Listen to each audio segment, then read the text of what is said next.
Hi friends, இன்றைக்கி நம்ம ravine கிச்சனில் ஒரு சூப்பரான ஸ்வீட் ரெசிபி தான் பார்க்க போகிறோம். வாயில் வச்சதுமே சட்டுன்னு கரையக்கூடிய ஒரு குலோப் ஜாம் ரெசிபி தான் பார்க்க போகிறோம். ஒரு ஸ்வீட் ரெசிபி. இனிமேல் வரப்போகிற தீபாவளிக்கு உங்கள் வீட்டில் இது மாதிரி சூப்பரான டேஸ்டியான ஹெல்த்தியான ஒரு குலோப் ஜாம் ரெசிபி நீங்களும் வீட்டில் இதை ட்ரை பண்ணி பாருங்கள். வாங்க இதை எப்படி செய்யலான்னு பார்த்தலாம். நான் ஒரு முக்கால் கப் கோதுமை மாவு எடுத்துருக்கேன். இப்போது இதை சேர்த்துக்கலாம். 2 ஸ்பூன் அளவுக்கு நான் பால் பவுடர் எடுத்துருக்கேன். இது கூட சேர்த்துக்கிறேன். கொஞ்சமாக சோடா உப்பு, டேஸ்ட்டுக்காக சால்ட்டு சேர்த்துட்டு நெய் உருக்கிட்டு இதில் சேர்த்துட்டு நல்லா இதை மிக்ஸ் பண்ணி விட்டுக்கலாம். பாருங்கள், இந்த அளவுக்கு நல்லா எல்லாமே மிக்ஸ் ஆகிற அளவுக்கு மிக்ஸ் பண்ணிவிட்டு சப்பாத்திக்கு மாவு பேசுகிற மாதிரி கொஞ்சம் கொஞ்சமாக தண்ணி தெளிச்சிட்டு இந்த மாவை நல்லா மிக்ஸ் பண்ணி எடுத்துக்கலாம். பாருங்கள், இந்த அளவுக்கு நல்லா சாஃப்டாக மிக்ஸ் பண்ணி எடுத்துக்கலாம். பால் சேர்த்துட்டு கூட இந்த மாதிரி மிக்ஸ் பண்ணலாம். நான் இன்றைக்கி தண்ணி தான் சேர்த்துருக்கேன். இது ஒரு அரை மணி நேரத்துக்கு ஊறட்டும். நல்லா மூடி வச்சுக்கலாம். இப்போது இதுக்கு சுகர் சிரப் நம்ம ரெடி பண்ணிக்கலாம். நான் அதுக்கு 1/4 கப் அளவுக்கு சுகர் எடுத்துருக்கேன். எந்த கப்பில் மாவு எடுக்கணும் அதே கப்பில் 1/2 கப் தண்ணி சேர்த்துக்கிறேன். இது நல்லா கரைஞ்சி வரட்டும். பாருங்கள், நல்லா கரைஞ்சி வந்திருக்கு. இப்போது ஏலக்காய் தூள் சேர்த்துக்கிறேன். சர்க்கரைலாம் நல்லா கரைஞ்சி வரட்டும். பாருங்கள், இப்போது அரை மணி நேரம் ஆயிடுச்சு. நல்லா சாஃப்டாக இருக்குது மாவு. பாருங்கள், இந்த அளவுக்கு சாஃப்டாக வந்திருக்கு. இப்போது 1 ஸ்பூன் நெய் விட்டுட்டு மறுபடியும் இதை நல்லா மிக்ஸ் பண்ணிக்கலாம். முதல்ல சொன்ன மாதிரியே தான் கைகளில் நெய் தடவிட்டு நல்லா இது மாதிரி நல்லா சாஃப்டாக பிசைஞ்சு கொடுத்துட்டு நம்மளுக்கு தேவையான சைஸில் சின்ன சின்ன பால்ஸாக இந்த மாதிரி உருட்டி எடுத்துக்கலாம்.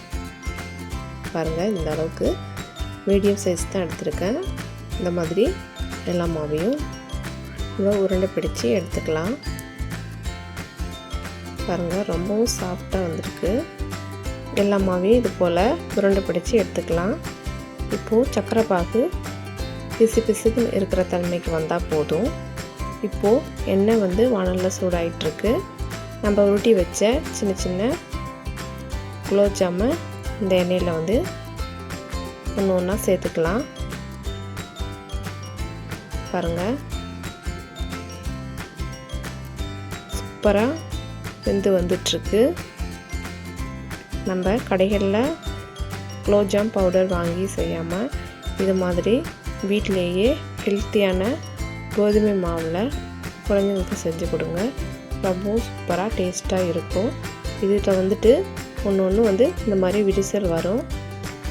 சக்கரை பாகில் ஊறும்போது ரொம்பவே சீக்கிரமாக ஊறி வந்துடும். பாருங்கள், நல்லா கலர் நல்லா சேஞ்ச் ஆகிட்டுருக்கு. நமக்கு சூப்பரான குலோப் ஜாம் ரெடி ஆகிட்டுருக்கு.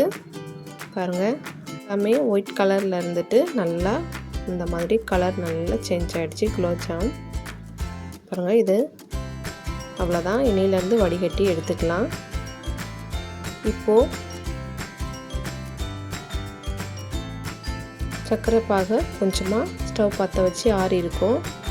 சும்மா 2 நிமிஷம் சர்க்கரை பாகு சூடுபடுத்திட்டு அது கூட நம்ம குலோப் ஜாமை சேர்த்துட்டு ஒரு 2 நிமிஷம் இது மாதிரி மிக்ஸ் பண்ணி விட்டுக்கலாம். பாருங்கள், ரொம்ப சூப்பராக இருக்குது. இது நல்லா சக்கரை பாகில் ஊறி வரும்போது தான் நமக்கு அந்த டேஸ்ட்டு கிடைக்கும். இப்போது நம்ம மூடி விட்டுறலாம். குறைஞ்சது 7லேருந்து 8 மணி நேரம் ஊறின பிறகு நமக்கு இது மாதிரி சூப்பரான டேஸ்டியான ஒரு குலாப் ஜாம் நமக்கு ரெடி ஆகிடுச்சு. பாருங்கள், நல்லா மேலே மிதந்துட்டு இருந்தது பூரா இப்போது கீழே சக்கரை பாகுக்குள்ளே நல்லா முழுகிறத நம்ம பார்க்குறோம். நல்லா சூப்பராக ஊறி வந்திருக்கு. இந்த மாதிரி ஹெல்த்தியான வீட்டில் இருக்க குழந்தைங்களுக்கு உங்களுக்கு செஞ்சு கொடுங்க. ரொம்ப விரும்பி சாப்பிடுவாங்க. எங்கள் வீட்டில் செஞ்ச உடனே செய்யும் போதே சக்கரை பாகில் ஊறும்போது டேஸ்ட்டு பார்த்துட்டாங்க. சூப்பராக இருக்குது. நீங்களும் இதை ஒரு முறை ட்ரை பண்ணி பாருங்கள். நம்ம சேனலை உங்களுக்கு பிடிச்சிருந்தா லைக் பண்ணுங்கள், ஷேர் பண்ணுங்கள், சப்ஸ்கிரைப் பண்ணுங்கள்.